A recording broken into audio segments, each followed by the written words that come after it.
Thank you, Jahan.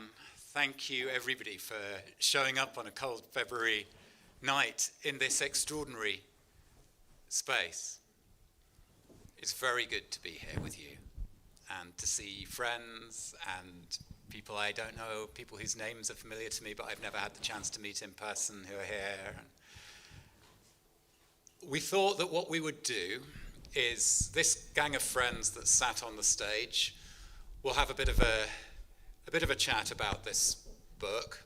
I'll start it off by saying a few words and reading a little bit from the book, and then we'll pass it around between us. And then probably around 8:30, we'll take a break so that you lot have a chance to chat to each other and move around and stretch your limbs. And Caro and I will be at the little bookstall that we've set up here, and you'll be able to come and buy the book at that point. And then we'll kick off again when we've had a bit of a break. And in the second half, it's going to be any of you who want to ask questions to me. So it'll be me, and I think Dougie's going to chair that with me on stage, but we'll do that as a kind of Q&A with you all. As I was coming on my way here today, I took up a book which I read 20 years ago this spring, a book that one or two of you here might have heard of, called Soil and Soul. And when I finished reading this book, I sat down, and it's the only time I've ever really done this. I sat down immediately and wrote to the author, and he very kindly wrote back. And it's among the handful of books that I can say I don't know who I would be if I hadn't met this book. And I'm sure that there are other people in this room who know exactly what I'm saying with that. And it was in this book that I first heard tell of something called GalGael.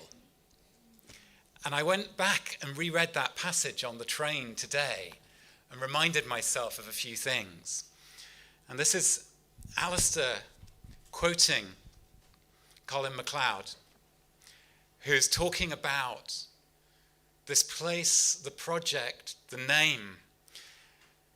He says, we called ourselves the GalGael because the Gael were the heartland people and the Gael were the strangers. And the people of the Hebrides became known as the GalGael, the strange or foreign Gaels, because they assimilated Norse culture, which came down from Scandinavia. Now, as some of you know, I've come down from Scandinavia to be with you on the train from Sweden, which has been my home now for quite a while. And those of you who know your Gaelic or who are into the etymology of names may also know that the gold in Dougald is the same Gaelic syllable as the gol in GalGael. No. It is. Alastair, we're going to do a test now. You too. Do you know? I'm surrounded by two strangers. We better hold it together. We'll be the heartland people. Oh, there you go. So the do of Dougald is dark. And 2 or 3 years into this strange thing called the Dark Mountain Project that I started with a guy who's called Paul Kingsnorth, it occurred to me that of the 5 men who were most closely involved in the project, there was a Dougald, a Dougie, and a Doug. So there was a lot of darkness going around. But it feels very, very heartening to me to come here on this night for what is the first public event in the UK around this book, and the first public event anywhere since it was published, 2 days ago? And to be doing it at GalGael. It's a book called At Work in the Ruins. And what that title says to me is that, the world as we knew it comes to an end. And we can't stop that. World's end, that has always been the case. But there is work to be done among the ruins. There is new life to be brought into being out of the endings of worlds. And when I sit in a place like GalGael, that's not a theoretical statement to me. That is something that has been embodied by people here over years. And I've only visited once before, but I remember that first time walking in here and feeling the atmosphere of this space. And that feeling that you step into a place where the logics that dominate modern society are the logics of the state and the logic of the market. The logic of the state is, I'm doing this thing because somebody who has power over me has told me to do it and can make me do it. The logic of the market is, I'm doing this thing because someone's paying me to do it and I need money in order to pay the rent. And of course, none of us in any of the spaces that we find ourselves in or have a hand in creating can escape the power that both of those logics have over our lives. Nevertheless, there are spaces which demonstrate here and now, that exist as pockets, that show that those two logics are not the whole of the story, that human beings are capable of more than we mostly get to show when we're in spaces that are completely dominated by the logic of the market or the logic of the state. You know, we show up with what my dear friend Vanessa Machado de Oliveira, who I quote a lot in this book, calls those exiled capacities, the parts of ourselves that have been sent to the edges, described as old-fashioned or obsolete, or we've been told that they never really existed, or they're just a little pretty thing that sits in the corner and the serious business is the work of the market and the work of the state. We show up with those things and we show that people come alive. And people come alive in hard times because of that. And there are hard times around us. You don't need any of us sitting on this stage to tell you that. And there are hard times ahead of us. It's not going to get easier. But there can be hope that can be found precisely because of the way that we realize that we need each other in such times. So this is a book which is partly about climate change. But one of the things I say in the book is that, you know, climate change is only one part of the story. If the International Panel on Climate Change would call a press conference next week and say, folks, it's terribly embarrassing. We got our sums wrong. Turns out that all of that carbon dioxide, we can go on throwing it up. It's not setting the climate system out of whack at all. Would we be back in the story of progress, in a world where everything is just getting better and better? No, of course not. But sometimes the way that people talk about climate change, because it is so big and so scary, makes it sound as if it's the one big problem, that if we could just make that go away, we would be back in the kind of story of the world that folks like Steven Pinker or Hans Rosling tell us in TED Talks. And we know that that's not the case, that there is too much left out of that grand big story of progress that is sometimes still told. So the question that I put about climate change early on in the book, I sort of say, because a lot of this book is about the experiences I have had with scientists, and especially with climate scientists. I've been very lucky to get to spend time with climate scientists, not when they're stood on a stage in front of a room full of people giving a presentation, but when you sit down in the afternoon over a cup of tea and have a quiet chat and listen to what's on their hearts. And it's not that they're hiding anything from the parts of the story that they can say in the presentations that they give. But when they are in the role of scientists, there are parts of themselves as humans that role does not invite them to bring to the fore.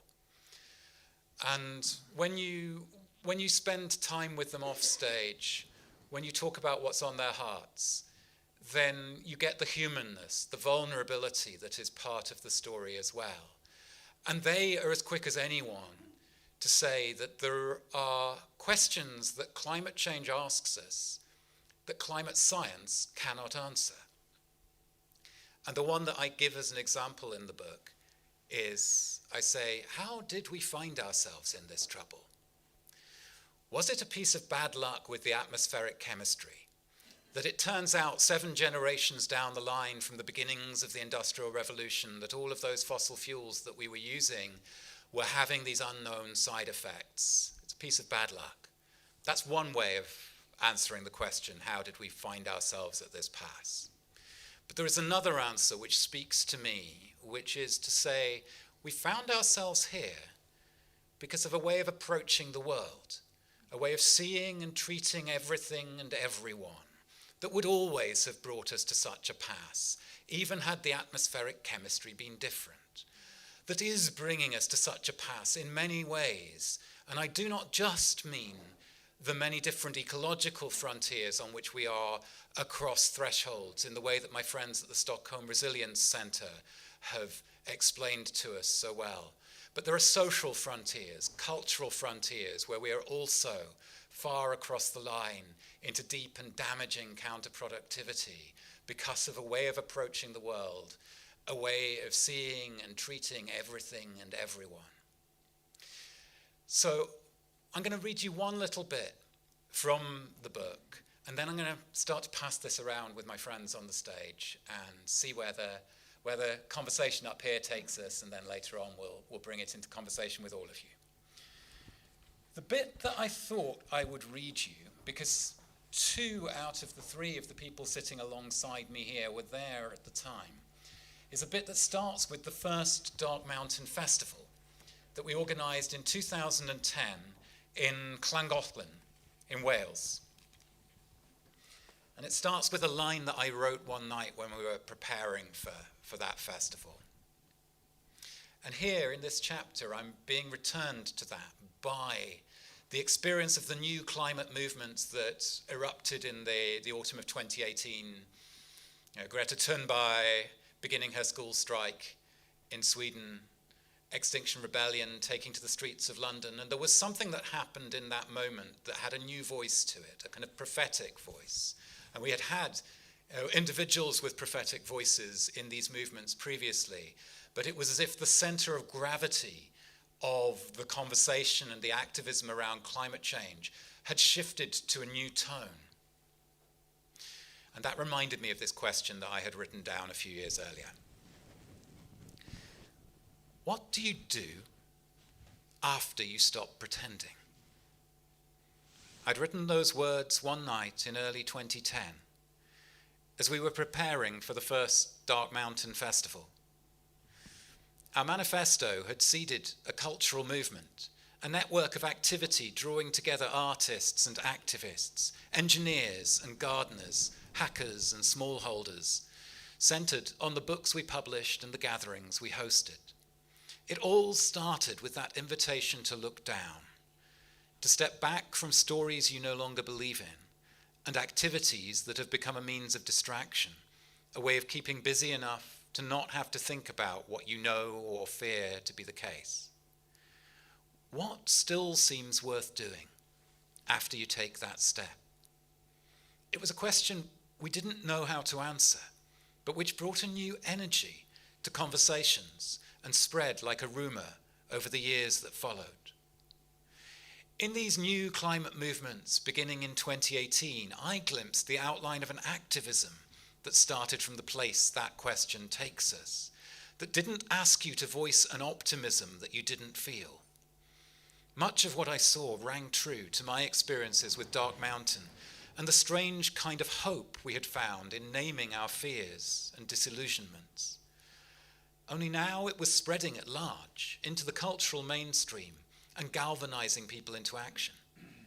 You caught it in the voices of the figures who found themselves in the spotlight. Thunberg and Bradbrook, Roger Hallam and Jem Bendell. Of the 4 of them, only Bendell had a touch of the insider's smoothness, though he also sounded like a man who had reached the end of his tether, no longer willing to repeat the promises of the world of corporate social responsibility in which he had spent the previous 20 years. The others were raw and sometimes ragged. You could hear their sleepless nights in the way they spoke. And in place of rallying speeches about what we need to do, they offered prophetic imagery of a house on fire and the dark night of the soul. Not everyone was comfortable at the sight of largely white, largely middle-class crowds marching in funeral procession, watched over by the silent chorus of the red rebels in their robes and white-painted faces. These were not the people with the most to lose soonest as the climate crisis arrived. Why were we grieving over future losses when we ought to be fighting to prevent them? Well, I thought, a lot hangs on what is being mourned. the loss of creatures and landscapes for a start, so many gone and so much more destruction already written into the story, and other losses too, closer to home. At best, this public grief expressed a willingness to be bereft, to lose much that we have taken for granted, rather than fight to sustain our present ways of living, whatever the cost. I heard this from the groups I spoke to in the summer of 2019, but I remember too the words of a woman at one of those events. Her work involved helping people unpack long-suppressed experiences of trauma. The first time someone starts to tell their story, she said, it matters that they get to tell it and know that they are heard. The second time, she went on, it matters that I notice when to stop them. Otherwise, the retelling can harden into an identity, a new shell to hide behind. I wondered about all those who had found in these new climate movements the space to speak the fears that they had been carrying alone. These stories too can become a shell if we miss the moment to move deeper, to find the story behind the story.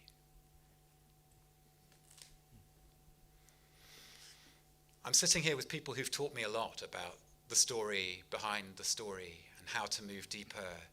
And I'm sure that they have questions for me about the book or thoughts about it, but I thought I would start us off by passing over to Dougie, who I met for the first time at that Dark Mountain Festival in 2010 in Llangollen. And I'm just curious now, when you look back over those years and over the things that have happened since in climate activism and the rest of it, you know, what reflections you have now when you hear my memories of that moment. Yeah, that's great. Thanks, Dougald. Yeah, it's really interesting. It's in some ways the book At Work in the Ruins unpacks further some of those initial thoughts that created Dark Mountain, and it's a really, you know, the book more elegantly and eloquently than I can really articulates that ongoing, what I think is really the great existential question that we face. You know, it's like, how do we, you talk in the book about hospicing modernity, that the phrase from Vanessa Machado de Oliveira, and that's really what I took from those early days in encountering Dark Mountain. I'm not really a joiner of things, but I saw this manifesto and thought, I've got to go to Wales. And I was living in Galloway in a self-sufficient community at the time, and I'd read all the books on climate change. And it was a time when I guess that there was still the kind of big push, green movement. We can recycle our plastic bags and everything's going to be, it's all doable. You know, this is 12 years ago.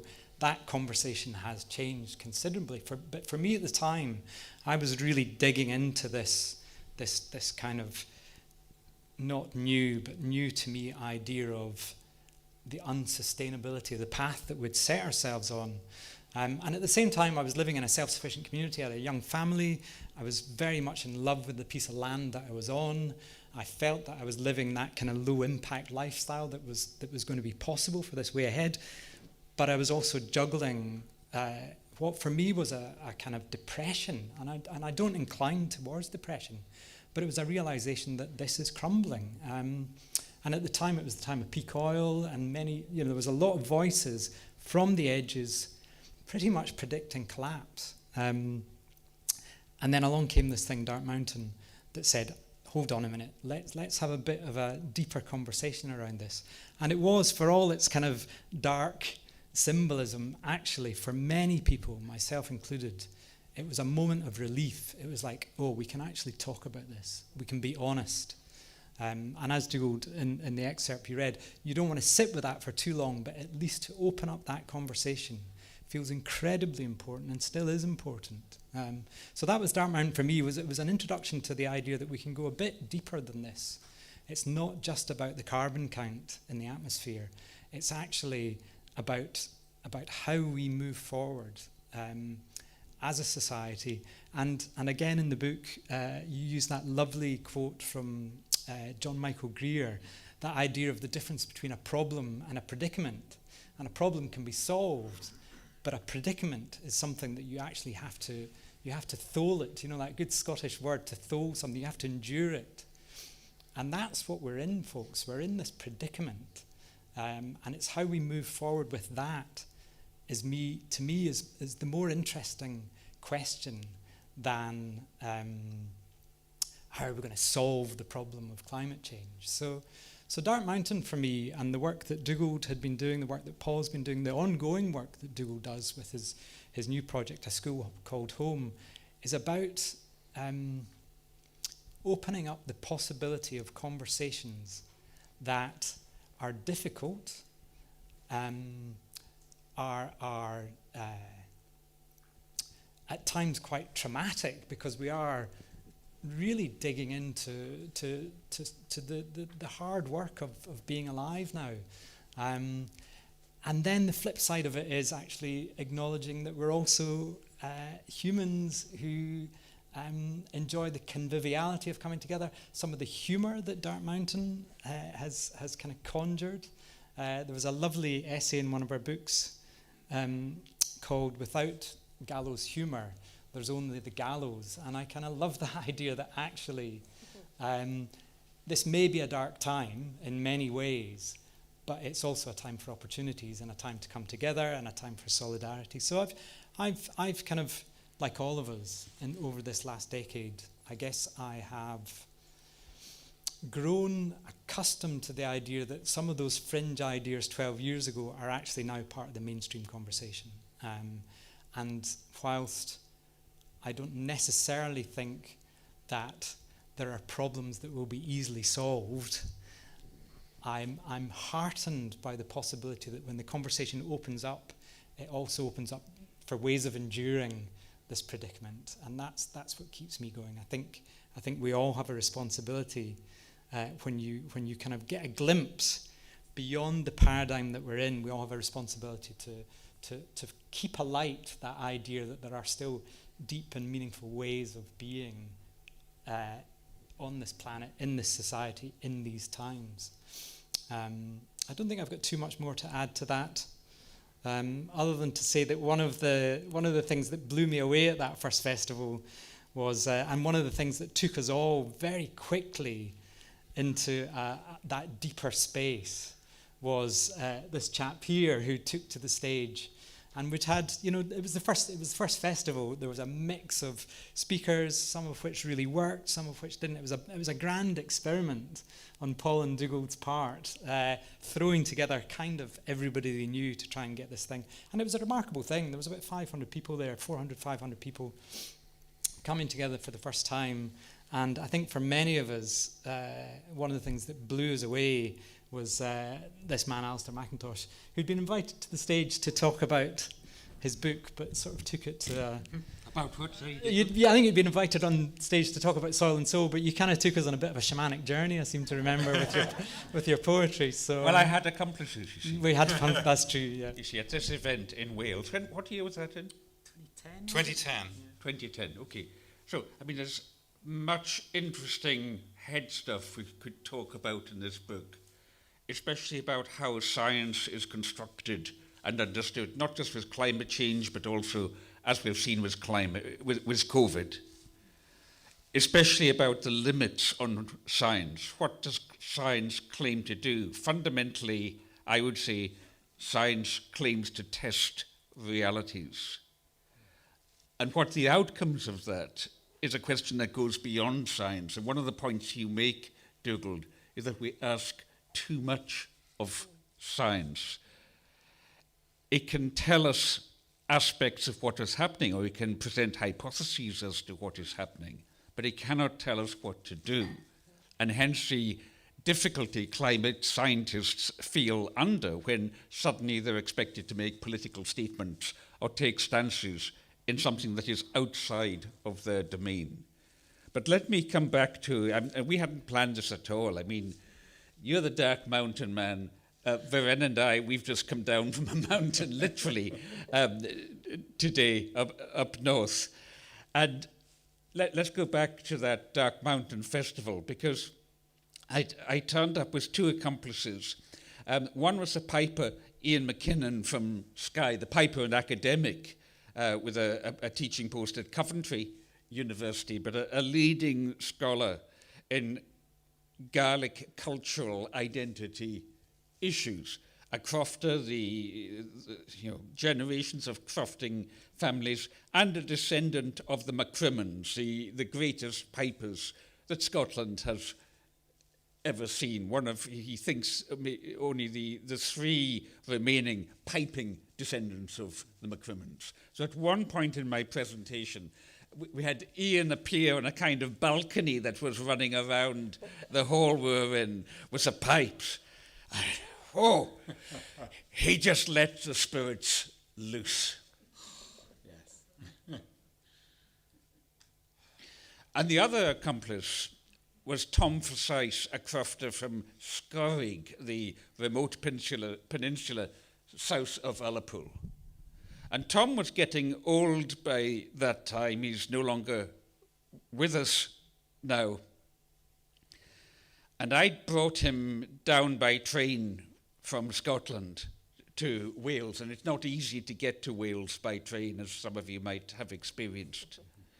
And very tight connections. So, I was trying to hurry Tom hobbling along on these platforms and just making the trains on time. And we sat down, and I wanted to honour the elder. So I turned to Tom to give the opening volley in our triune presentation of Tom, me, and Ian hiding up in the gallery waiting to emerge, suitably prompted. And Tom said only a very few words that are still etched in my mind. And this is what he said. He said, "We've just travelled down here, and the experience has shown me that here you live by deadlines. Where I come from, we live by lifelines." And that was all he said, as far as I remember. That was all he said, and everyone remembered it. Everyone remembered it. And Dougald, you had given me one prompt when you first asked me to be here this evening, apart from being involved with GalGael. And I should say, incidentally, that Jehan, who introduced you, those of you who don't know, Jehan, who introduced you, it was her and her late husband, Colin MacLeod, who Dougald referenced, who are the leading lights behind the GalGael Trust, because it started in the motorway protest, the M77 motorway protest in the 1990s. And at the end of it, Colin and Jehan said one day, well, we've shown them what we're against, now let's show them what we're for. And that's the beginning of GalGael. But you asked me to say something about Tom's boat. Yes, I did. Because on Scorig at that time, there was the boat builder, Topher Dawson. He still builds boats, he's in Ullapool now. And Tom had a boat built by Topher, a traditional wooden boat like you'll see around GalGael here, a boat that you could sail or row or put an outboard motor on. But generally, Tom would use a sail. And he'd go out to remote areas where he'd cut his peat, had traditional hand cutting of peat for the fire, dry it out in the moor in the traditional way, and then he'd load it. He had an elaborate system of pulleys for getting the sacks of peat down into the boat. And then he'd set sail, and, he was telling me one day, at the time, he was having to hold the sheet, the rope, so tight that in a storm, sailing for home, that a boat came by to make sure he was okay, and he couldn't even lift a hand to wave because he was using all his strength to keep his boat in course. But the name of that boat, and this will tie in with Cara as a Tai Chi practitioner and teacher, if I understand, is one of your things. Because the name that Tom had given his boat was Wu Wei, W-U-W-E-I, which is a Chinese Taoist concept which some of you know well what I'm talking about, called action through non-action. The idea being that if you have the right grounding in yourself, you don't need to overtly do things. The doing of things will happen in the natural course of things. But center yourself, and this is illustrated very well by Carl Jung, the great Swiss psychotherapist, whose favorite story was the Rainmaker story, a true story told to him by his friend, the German missionary scholar Richard Wilhelm, who in the 1920s was translating ancient Chinese texts, including the I Ching, which some of you will have heard of, the gold standard of the I Ching, this ancient Chinese oracle that Jung considered summed up the psychological knowledge of Chinese antiquity. So Wilhelm took pride in the fact that he was a missionary, but he never baptized a single Chinese because basically they didn't need it. He got on with learning about their scholarship. And while Wilhelm was there was a terrible drought. And the grass was dying, and the animals were starting to die. And the people knew from their history that they too would start dying. So they better try and do something about it. So first of all, they sent for the Protestant missionaries. And the Protestant missionaries came and said their very long prayers and spoke their even longer sermons. I better shut up quickly or my wife will be giving me a going over for my sermons shortly. And no rain. So then they called on the Catholic missionaries who sprinkled holy water and processed around with the Blessed Virgin Mary or whatever it was that they would do. Still no rain. So then they called for the traditional Taoist and Confucian priests who set off fireworks and fired guns into the air to frighten away the evil spirits that had caused the drought. And still no rain. A bit like, how people might be feeling with climate change in some parts of the world. And finally, interestingly, as a last resort, they called in the Rainmaker. The Rainmaker was a wizened little old man who took him 3 days to walk from a neighbouring province. When he arrived, they said, "What do you need?" He said, "I need nothing, I just need a hut to shit in." Well, I told you I'm just down from the mountain. There we are. It's one thing shitting in the woods, but good practice these days is that you don't do it up on mountaintops because of the nutrient balance. There's always an ecological lesson to be taught by, thank you, Uncle Freud.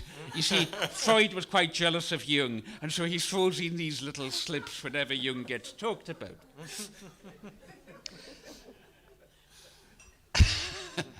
I just need a hut to sit in.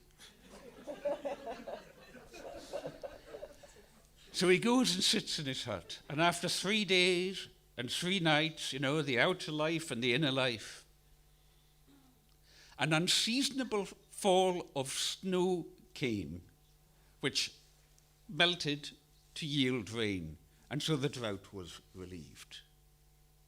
So the Chinese started getting back to their business, but Richard Wilhelm, being not just any old professor, but a German professor, and a Protestant one, wanted to know what had happened. So he caught up with the Rainmaker before he left and said, "What did you do?" "I did nothing," said the Rainmaker. "Oh, come on," said Wilhelm. "Was it magic spells, incantations?" No magic spells, no incantations. "Oh, come on," said Wilhelm. "Did you just get lucky that you only had to wait 3 days before the weather changed?" "It wasn't that either," said the Rainmaker. "Well, what did you do?" said Richard Wilhelm. "Well, I'll tell you," said the Rainmaker.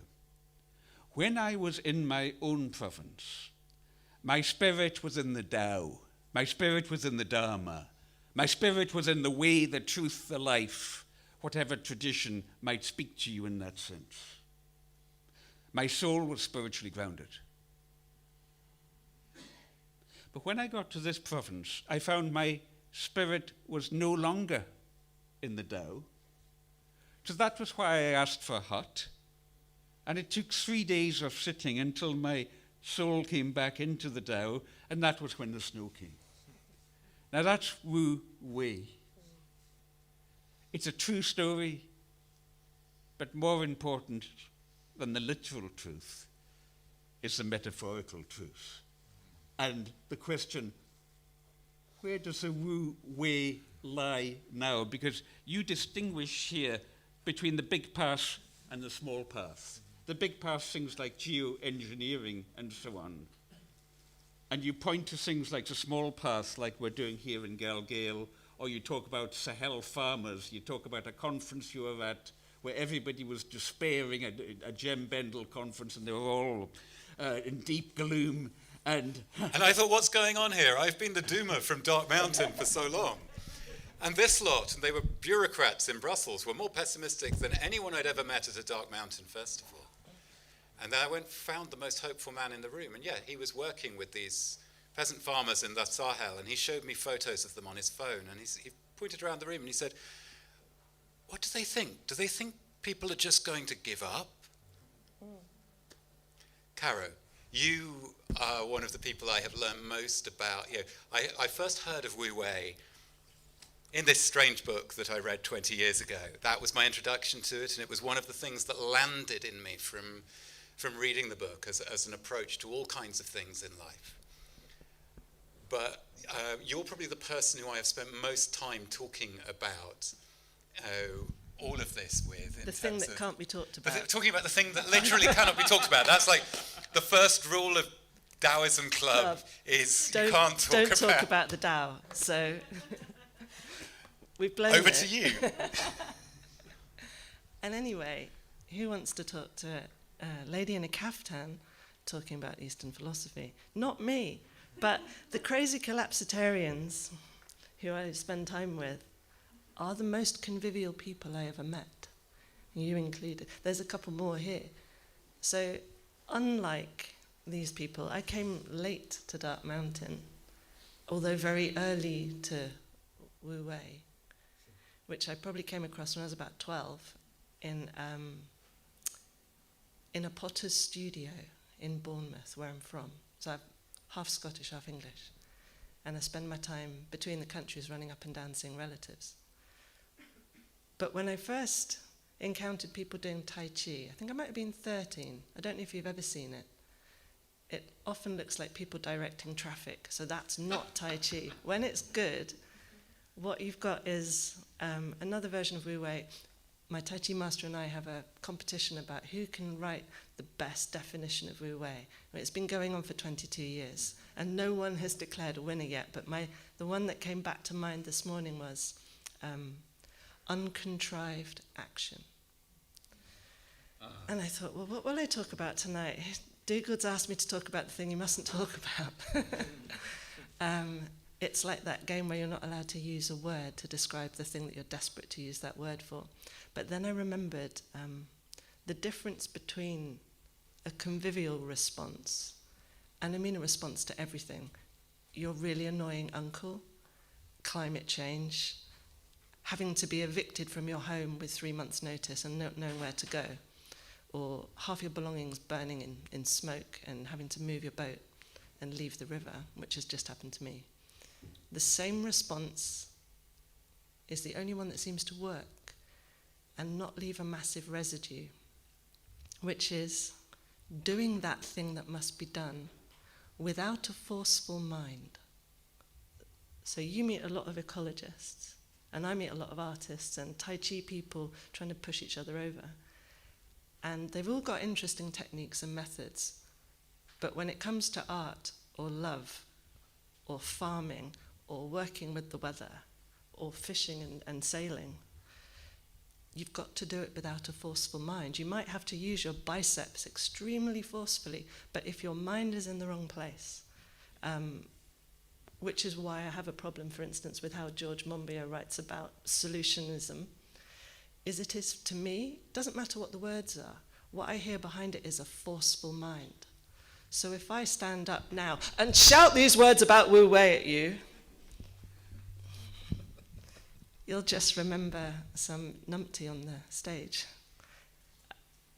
If the thing you want to achieve, when the thing I want to achieve, I do it with a forceful mind, even if it looks like I won, it comes back at me. And I've done, I suppose, 25 years Tai Chi. I've had tens of thousands of pushes from really big blokes that I don't want to push hands with. And the first 10 years, it feels like a bit of an assault course. And then the second 10 years, it's like, that's interesting. That thing that was just really upsetting me day after day when he would push me, or she would push me, feels a bit different. It's not exactly nice. In fact, it's quite horrible still, but in a really interesting way. And then the last 5 years, I'm actually going into class and seeking out that bloke and that woman who I don't like pushing with, because I've got to that point where I've put down my forceful mind and I don't need to win. They've put down their forceful mind because here I am still coming to be next to them. And something changes. The problem hasn't gone away. Climate change isn't going away. Big Pete from Tai Chi isn't going away. He's younger than me, bigger than me, stronger than me, and wears a lot of aftershave, and I still have to stand in front of that. But now I don't curse him in my mind when I do it. So I feel the same about the big problems as I do with the little problems, that over time, by relaxing something, I can't tell you what that thing is, you have to find it yourself, but the big problems remain big, but it's all about the relation. My relationship to them changes, and I've watched your relationship to things changed. And I have to tell you that, an aside, Dougie's the best storyteller I know.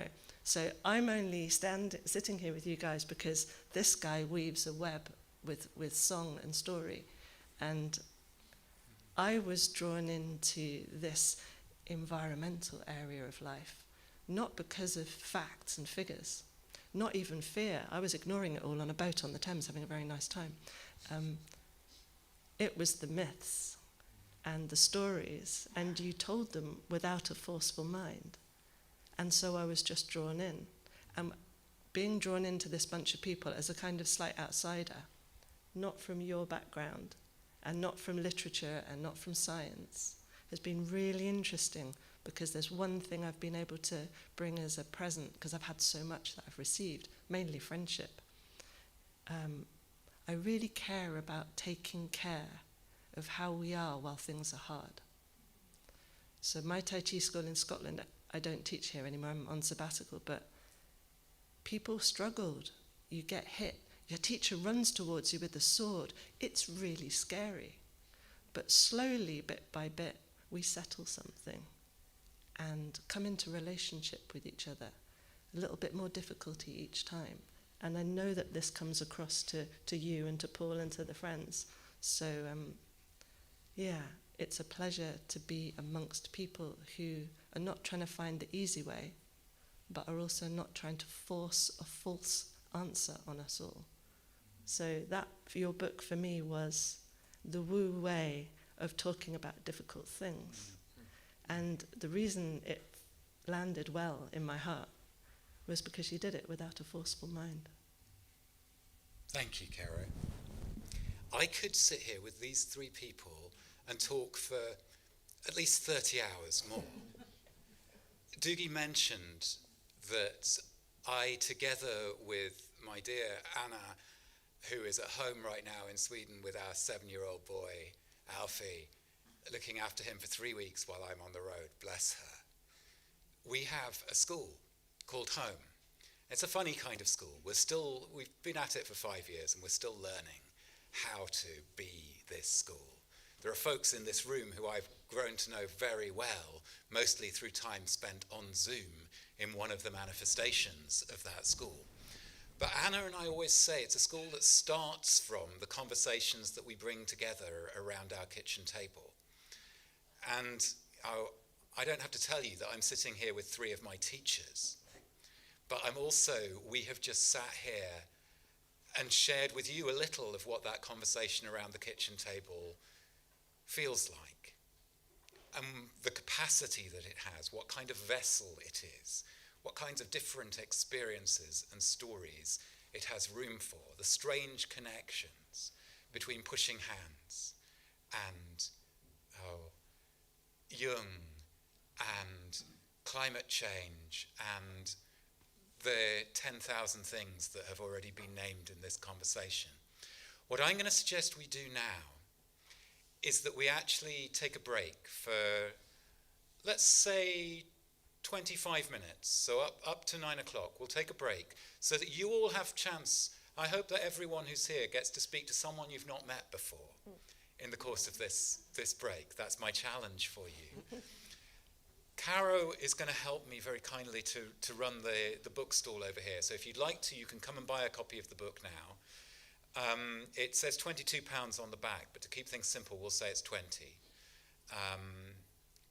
And then we'll regather, but what we'll do we'll take half an hour coming back together at 9 o'clock, where Dougie's going to chair, and we'll take questions from you, and I will do my best to answer your questions in that bit of time. Does that sound good?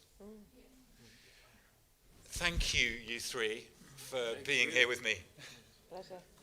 Thank you, all of you.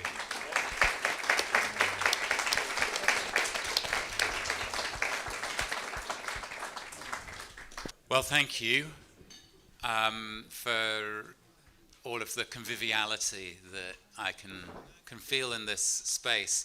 Dougie's going to chair these questions in a moment, but I thought just to get us, to land us back into the book, I would read a very short bit, which was... A bit more conviviality. Oh, a bit more conviviality. A convivial cup of tea has arrived at the stage for me. Thank you. Thank you, Jahan. So... this is a very short bit, but it's the bit that Alastair said to me when he read an early rough draft of the book, that if there was anything I felt called to write more about, he would encourage me to write more about this. So maybe this will be where my next book starts from. And it's a little bit about surrender and certainty. Around the time the 2018 climate movements emerged, I began to notice a dark certainty in some of the voices speaking to us about the existential threat of climate change. I'd been talking about surrender, and I suspect that these speakers would see themselves as unillusioned, surrendering to what we know and what we have good grounds to fear about the depth of the trouble we are in, abandoning the vanity of imagining that we can take control of and manage the processes of this living earth.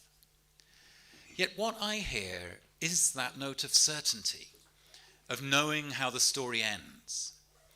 And this feels like the last thing they are holding on to, that stands in the way of what surrender could mean.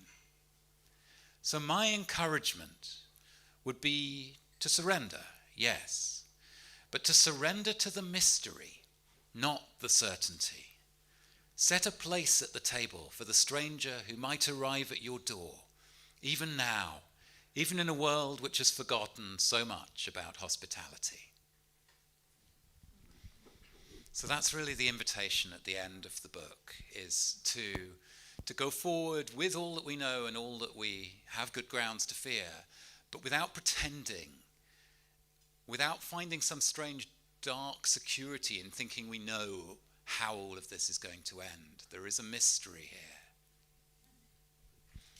Dougie. Yeah, and I just want to say one of the lovely things about kind of knowing and witnessing some of Dougald's work, the projects that he's been involved in, and one of the things he often said is that he started projects to avoid writing the book that he really knew he ought to write, and he's now finally written that book. So I would urge you to grab yourself a copy if you don't get the chance. It sounds like there's more coming. It's like there's now going to be this explosion of writing. But one of the things that really strikes me, particularly through my involvement with Dark Mountain, but witnessing Dougald's work, is that word conviviality. It's come up a few times this evening, and he, I'm not going to overpraise you, but he's a very wonderful bringer together of people and ideas, and there's a real energy around that kind of ideas, and there's an excitement around that. And one of the lovely things that we often found at Dark Mountain events is that we'd set up this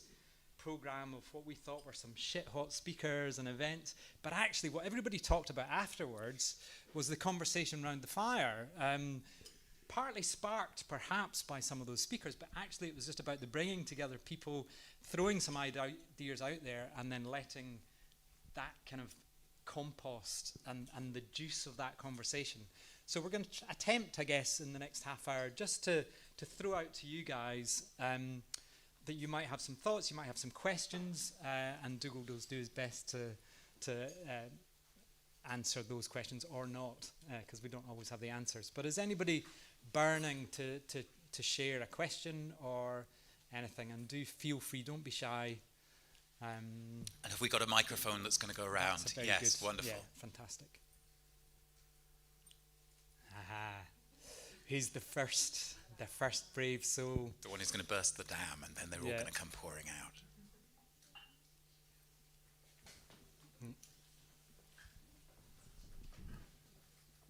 And please do introduce yourself. Say your name when you stand up and speak.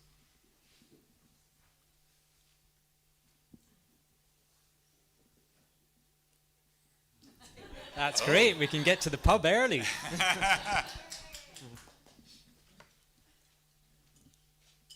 Hi, my name's Simone. I'm trying to speak in a way that doesn't sound like I'm bringing the wrong sort of intentional energy in, because I've got a tendency to sound very enthusiastic and forceful, but I'm not. I'm not coming from that part at all. I was thinking there were lots of things that my mind goes everywhere, by the way, when I bring things together, but it'll be fine. I was thinking there were lots of references, particularly about that first iteration of Dark Mountain and it being experimental and stuff. And what I've been thinking a lot about in terms of creative practice is the role of improvisation in all of this, and how I've always understood improvisation in a very sort of traditional way, in the sense that it's reaching for what you have to hand to sort of create something, which I quite like that. But also I was reading about improvisation as being something that a sort of choice that you put out into the world and then responding to what comes back. And I don't really know enough about improvisation, but I just kind of feel there's a real role that improvisation can play as an artistic form in this. And I just wondered if you'd speak to that, because I'm grappling with it and I don't know what to do with it. Thank you, Simone. You don't know this, but you've picked one of my favorite words. I love the word improvisation, because if you take it apart, it literally means acting without the ability to see ahead, which is really what we're all doing all of the time anyway. You know, we don't travel through history looking ahead into the future. We travel a bit like the famous image of the angel of history that Walter Benjamin wrote about, where the angel is being blown backwards on this storm, and he says this storm is what we call progress. And it's a very dark vision, but I've always thought that there is a less dark version of that image of traveling through time with our eyes turned towards what has already gone, which comes to me from Keith Johnstone, who is, you know, if you want one book to find your way into the territory of improvisation, whether or not it's theatre improvisation you're working with, because actually, you know, he's a teacher of a similar kind to Caro for me. He's somebody who is bringing deep, hard-to-word truths through a embodied practice, in his case, comedy improvisation, theatre improvisation. But in his book, Improvisation and the Theatre, he says when you're improvising a story, you should be like a person walking backwards, not worrying too much about what's coming there because you can't see it, but looking for the moment where you can pick something up from earlier on and weave it back in. And he says in that moment when you do that, you and the audience will have the most satisfying feeling of the whole performance. And he leaves it there as a mystery, but I think that I have one possible explanation for that powerful feeling we get, you know, when a comedian does that thing that they do called the callback towards the end of the show. And I think it's that it weaves together linear and cyclical time by bringing something from earlier in the story back in. And I think that the experience of meaning has a lot to do with that. Because modernity has often treated the past as if it is completely gone, as if it doesn't matter, as if it's a graveyard of abandoned earlier, cruder versions of the way that we happen to be living around here now. Whereas when we bring something from earlier in the story back in, we say, no, the past matters. In a strange way, the past continues to show up and have consequences. And that is what redeems us from a sense of meaninglessness, because the truth is, we all know that we're not headed into the future. We're here for a little while, and sooner or later our little boat is going to drift off into the stream to join the ancestors. We're headed into the past. So if the past doesn't matter, we don't matter. But when we have those experiences where something from earlier in the story gets woven back in, it's a little beautiful manifestation of giving the lie to that simple linear story of time and saying, no, the past is all around us. The past is here, coiled around our feet. We trip over it if we're not careful, but we can also find that moment where you can reach out and pull something in and weave it in. And at the very end of the book, I give a back of an envelope list of 4 kinds of tasks that might be worth looking for in an age of endings. And it's an unfinished list. I'm sure there are people here who could add to it, but it's what I've got for now. And I say the first task is to salvage the good things that we have a chance of taking with us from the era that is ending, because there are things we would not gladly lose of the achievements of modernity for all its shadow sides. So salvage the good things. The second one is to mourn the good things that we're not going to be able to take with us. And as an act of mourning, and you know this if you have been through grief, if you've been through mourning, a very important part of the work of mourning is to tell the stories of what you're mourning. And those stories we can take with us, and they may turn out to be seeds in worlds that none of us can imagine yet.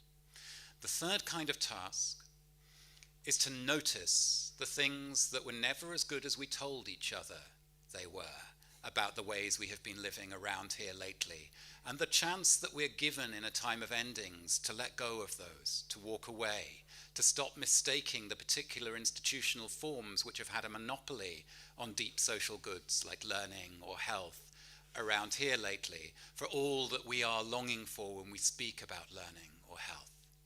And the fourth kind of task is to look for the dropped threads from earlier in the story. The things that have been categorized as obsolete, as inefficient, as old-fashioned, as already in the history books, but are actually surviving below the radar and at the edges, and that might make all the difference to our ability to make lives worth living in the times to come. And I sit here looking at that boat back there, and I feel like I didn't need to say that last part at all, because it is already manifest in the space that we're sitting in. Thank you for that question, Simon.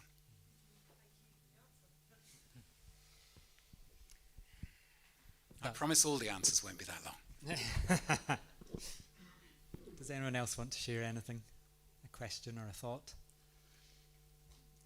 There's lots of ideas bubbling around, but there's Tessa. Hi, I'm Tessa.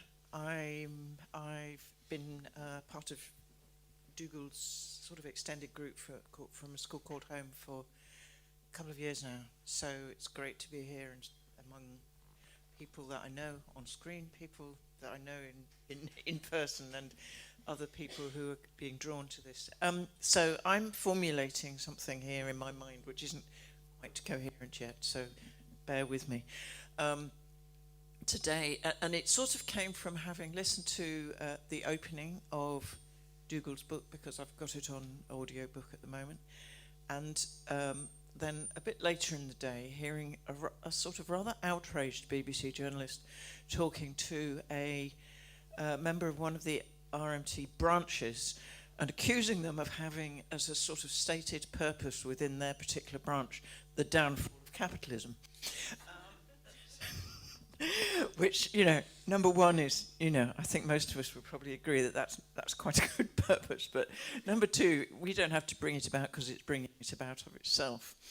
But it led me to think about all those kind of groups that I'd been in, you know, decades ago, where the whole purpose of what we were there to do was was bring the end of capitalism, or bring on the revolution, because we were so clear about what was going to come next. Of course, we weren't. And the other thing that brought to mind, so listening to the beginning of Dougal's book, which is first there must be an end. So I think the call to action there is not to hasten the end, but to sort of observe it and sit with it and be ready for it. The other thing, of course, that brought to mind was the sort of fundamental American Christians who talk about, being raptured up to heaven. Again, that kind of idea that if we bring the end upon ourselves, something better will come. I don't think either of those things are true in case of here, but I think there's a danger that, some of us might be accused of that. Oh, you want to just bring everything around without knowing what's coming afterwards. And I think we need to be really, I don't know, how would you respond to that if somebody, Dougal, if somebody said to you, oh, you just want to bring everything, pull everything down and without knowing what's coming next? I'd say, shh, don't tell everyone. No, we've already named her several times, one of the people who we've been learning a lot from in our school and who shows up in the book is Vanessa Machado de Oliveira, who also writes as Vanessa Andreotti, a Brazilian indigenous thinker and scholar and activist who's based in Canada. And she talks about hospicing modernity. She wrote a book called Hospicing Modernity, and what I like about that is that it is neither trying to save it, nor is it trying to bring it down, tear it down, rush into what's coming next. It's attending to it and participating in its ending within and around us. She always says what we're talking about is not some out there, them. It's within and around us, and we're participating in hospicing modernity. So in allowing it a good ending, allowing it to pass on the lessons that it has for us, the parts of what made it the special time in human history that it has been, that we would not gladly leave behind. Making a legacy, let's say. But she says as well, alongside the work of hospicing, there's also the work of assisting with the birth of something new, as yet unknown, and possibly, but not necessarily, wiser. And doing that without suffocating it with our projections of what we want it or expect it to look like. Being ready, there's a lot of talk about hope in this book, which is strange given that it starts by taking as given that we're living in the end of the world as we know it. But Ivan Illich, who was one of I never met him, but I have worked with a number of his friends, and I think of him as one of my great teachers. I first came across his name in Soil and Soul, so it's all Alastair's fault. But he would say, you know what hope means?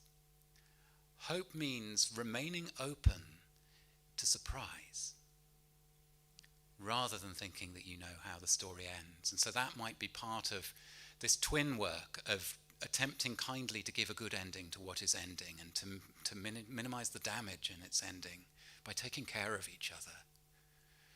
And at the same time to be, showing them what we're for, by knowing all of the flaws, knowing all of that we're not creating some perfect thing that is off the grid and not implicated in all of the shit that's going on in the world. Nonetheless, be creating pockets, spaces like this, and there are many others of them around the world, that embody, that you step into, you invite people into, and they experience a sense that we can show up with parts of ourselves that haven't been welcome in many of the workplaces, schools, institutions, families that we have lived our lives in. And that's where you find the seeds and the clues for that world that is the unknown world that is coming after the end of the world as we know it. Thanks, Tessa.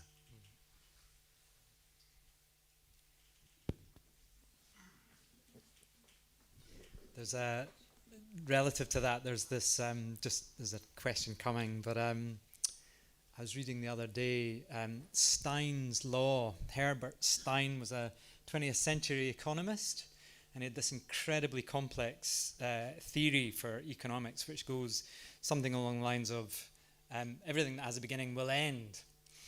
And it's this really simple truism, but then there's a corollary to it, which is known as Davy's corollary, which is things that come to an end often take much longer than you think to end. And I love that, and it's kind of true. It's like, a decade ago, we were maybe thinking, it was around the corner, but actually modernity is still with us, and we're still grappling with it. And I like that idea of that kindness, and because in our lifetime, most of us in this room, most of us will continue to grapple with this problem in our lifetime. I think because it's coming to an end, but it's like the beginning of the end rather than the end. So that's what we're seeing through. I think certainly in my lifetime. But over to you. Thanks very much. Chris from Dunoon, so we may have to run very shortly. So we're not walking out for any other reason than necessity. I just want to thank you again for just those words of hope as much as anything. For those of us that have remember the Green Consumer Guide from the 80s and 90s, I'm getting on in years these days, and how we kind of we looked for hope in consumerism and in plastic bags, as you mentioned earlier, and all those battles that we thought would somehow make a difference. I feel like myself surrounded by people who are broken by the lack of hope and the feeling that we have no solutions, we only have these dire warnings. So I deeply appreciate the things that you've said, but I'm also going to ask you for more. So in particular, I'd love to hear where recently have you seen or heard or experienced the seeds of that hope for whatever is going to come? I tell a story in the book of a question that I had from a young man who said to me, how do you sustain any kind of hope without just feeling foolish in the face of the size and the sheer force of what we're up against? And listening to him took me back to what Alastair wrote about Wu Wei from Tom Forsyth in Soil and Soul spoke to me so powerfully when I was 25. And the answer that I found myself coming to, which is not the only one that I could give, was I was reminded of Karl Polanyi, the economic historian, who wrote a very important book in the 1940s called The Great Transformation, which is about the beginnings of modern industrial society and modern industrial capitalism primarily in England, but affecting lots of other places. In the late 18th and early 19th century. And one of the sound bites that Polanyi is famous for in the book is he says, laissez-faire was planned. So the kind of the neoliberalism of its time, the first wave of radical economic liberalism that was destroying communities and the fabric of society, had this story about itself that this is just natural laws. This is just what happens when you get the state out of the way. And this is demonstrably nonsense historically. It was actually a top-down project to use law and use the power of Parliament and the state to tear apart communities in the name of profit and in the name of this ideology. But Polanyi then says what then happens is a double movement where that top-down thing is going on. And simultaneously, in response to the damage that it is doing, people who do not agree with each other and do not have a single shared ideology, do not have a single shared class background in the way that the Marxist analysis would tend to suggest, improvise on the ground, starting from where they find themselves, solutions to take care of people among the damage that is being done by this force of the market that has been deliberately let rip. And out of that, slowly, close to the ground institutions are created. People learn from each other. The cooperative movement takes root. And eventually, somewhere down the line, that's where you get the seeds of social democracy in the 20th century. But the reason that comes to mind for me is because what you have there is two different layers of action taking place simultaneously. It's not that one's true and the other's false. They're both happening. And in the same way, in the book, I talk about the big path. path, which scares me, and which I think there is a danger now that, in good faith, out of how scared we are and out of certain ways of thinking, certain kinds of rationality, things that are going to be presented to us as climate solutions that lead further down that big path and lead us, they won't solve the mess we're in, and they will lead us deeper into dystopia.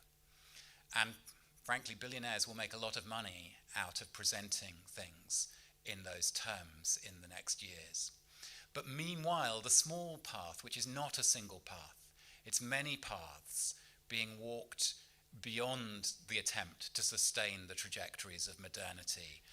You know, those trajectories are going to be intensifying and falling apart at the same time, because that's how it works. It's like running an engine faster and faster. It is going faster and faster. It's also starting to fly apart. That's what we're already living through. That's what we're seeing in our societies. And meanwhile, my dear friend Liz Slade, who sends her love to you, Alastair. She's the chief officer of the Unitarians. She brought together a gang of people on Wednesday for a conversation starting with the book. And they called the conversation Infrastructures of Care in a World Beyond Modernity. How are we going to look after each other? And they had Richard Smith, who was the former editor of the British Medical Journal, and they had people from the civil service and from the NHS, and they also had, I insisted on this, my aunt, who used to be a probation officer in County Durham, and now in her retirement they've made her a badge that says Chaos Coordinator. Because she's working with her local church and a community organisation that they've set up. They're providing food banks and warm spaces, and they're getting people in complex situations of crisis dumped at their doorstep by the police and by the authorities because the system is not coping anymore. And she said to me when she was reading the book, she realised that she was carrying an anger about that, and that she was absolutely right to be angry, but that there is no way that we're going in which we're not going to have to be doing more of improvising these systems of care from below to fill the gaps being left by the systems of the market and the state. And that's not fair, but we start from where we find ourselves rather than where we'd like to start from. And I take hope in talking to my aunt about the stuff that she and her neighbours and her friends from church are doing in small mining towns in County Durham. That's where I find my hope.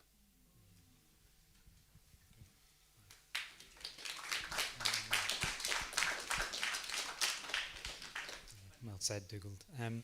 We are getting towards the end. I think it's after 9:30. There's a question? Let's take one more question. Yeah, thank you. My name is Tessie, and what you're talking about, stories getting stuck before, that really, really hit me. And I think there has been, like you said, in 2015, that was a big part of the identity. And we've seen this, with other groups emerging, Just Stop Oil, I'd say that as well. We're very much stuck in the soaring kind of pain and the crisis and anxiety. And I've been thinking for a long time where's the wisdom in the movements? Where are the wise adults that can recognize this pain and help us hold this collectively? And then when you were saying before, tending to it, and I think that's really, really important. So I've been involved in climate for a long time. I'm sure many people in this room have been. And for me, climate change started to smell like death. I used to smell death when I woke up. I used to smell death when I went to bed. And I realized I need to meet death and I needed to tend for that. So my way of doing that during lockdown, I became an undertaker. I became a body washer for the co-op funeral care home. And we were dealing with 60 bodies a day. It was the middle of pandemic. Deaths had doubled in the UK. And it was beautiful. And I learned a practice of processing death, not being scared of it, not drowning in it, not consuming me, but processing it. And I've been thinking a lot about how we enable communities to process this loss, right? We live in an era of loss. We live in an era of loss that spans back hundreds of years, from colonialism, imperialism, the tearing down of forests, the right to be free, the right to be emancipated for everyone, right? We live in an era of loss, and that's what activism is. You're tending to loss, whatever that looks like. I held a community lament, and GalGael were part of, they helped devise that. And that was looking at how do we lament our losses and also rooting it in communities who are most impacted, communities who are most closest to the pain, working class communities, and how do we create a space for people who work in housing associations, food banks, you know, where they're allowed to be angry, they're allowed to be joyous, but when the door closes, it's them that's alone at night, you know, shedding a tear, for migrant justice groups. And it was really beautiful, and it was clumsy, and it was, you know, it was an exploration of how do we hold this collectively. And I'd like to hear if you've got any thoughts around about how do we bring these kind of wise and holding spaces back in our communities as things get more wild. Well, firstly, thank you for sharing all of that, and I'm so glad to have heard your story. In the early chapters of the book, I say more than half seriously that I started writing this book because I found that I could no longer talk about climate change after many years in which that was something that I had been deeply associated with. And I heard myself saying to my dear friend Felix, maybe it's time to stop talking about climate change. And at the end of the book, because I have said that at the beginning, I come back to it and I say, you know, where else might be a good place for us to start from in our conversations? And I say, you know, maybe loss and longing, those two things. So not just loss, but also longing, because longing involves both the sense of what we don't have, the sense of lack, but also the sense of being drawn towards. And I've been I've been realizing recently, a friend of mine, an anthropologist called Susanna Crockford, interviewed me for a book that she's writing, and she was asking me about activism, and I was saying, you know, I don't identify as an activist, not because I am in any way hostile to activism, but because, you know, I was in Stockholm last month, the day before she interviewed me. I met with Vandana Shiva and Greta Thunberg. They are activists. Alastair is an activist. These are people who put their bodies on the line. I have had the privilege of knowing a lot of those kind of people, and maybe sometimes even being some help to them. But they have a courage that I do not have, and they're playing a different role, so that's why I don't carry that identity of being an activist for myself. But.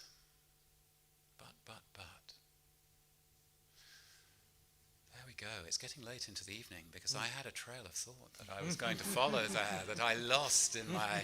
Alastair's... no, I know what it was. Alastair, you put up your hand and I put up my hand and I realised, yes, I know what it was. In that conversation with Susanna Crockford, it was brought home to me how shaped I was by growing up around churches and by the language, the prophetic language, the language of the Old Testament, the language of the Lord's Prayer. And I'm not saying this to attempt to convert anybody or turn this into a prayer meeting, but it has come home to me now in middle age that I became the person I am because I was in the presence throughout my childhood of a language which held a gap between, you know, the kingdom of heaven and the kingdom of earth. And that gap is a gap of longing. We long to get a little closer. And if I've been able to see and say certain things that have been helpful to people, I realize belatedly now how important that upbringing and the language of the hymns and the Bible that I grew up with have been informing me as someone who does not take it for granted that the world as it is all it could ever be. Who does not take it for granted that the story we're told of what humans are like and what the world is like is the limit. That we are more than this. And that is a mystery to me. I do not, you know, there's no plan. We're not going to make a plan for how we get to be more than this. That's part of how modernity led us astray. I had a wonderful Islamic philosopher whose name I cannot remember just now, but he was speaking at the Black Elephant Lectures in Paris a couple of weeks ago. And there's a video of it on YouTube. And he says this thing that gets called the Anthropocene, I think maybe we should call it the Secularocene. That actually its deep roots lie in some very strange way of thinking and working with the matter of belief. We don't get out of believing. We're believing creatures. That's what we're like. But we did something very strange with it in modernity. He says, we tried to create heaven on earth. We tried to put the weight of being heaven on the earth. The earth did not ask to carry that weight. It is too heavy for it. And that now is the crisis that we are at, is that we have to find a way beyond that well-intentioned project of putting the whole weight of being heaven on the earth, because the earth is sighing and weeping and moaning under the weight of our attempt to make it be heaven. There is another way of weaving together earth and heaven that might help us find a way through this deep trouble that we're in.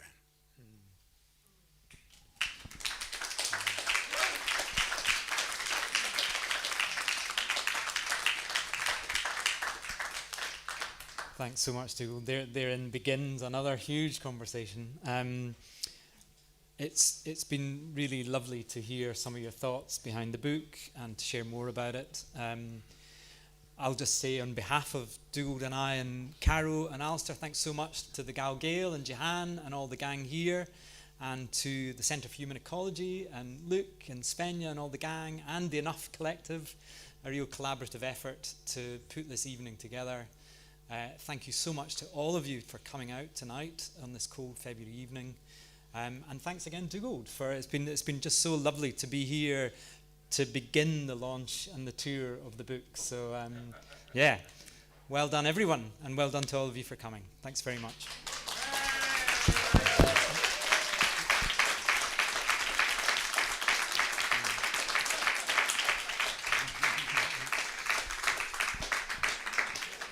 And if you still want to buy a copy, Dougald will be here for a wee bit. Do come up to the table and grab a copy. You won't be disappointed.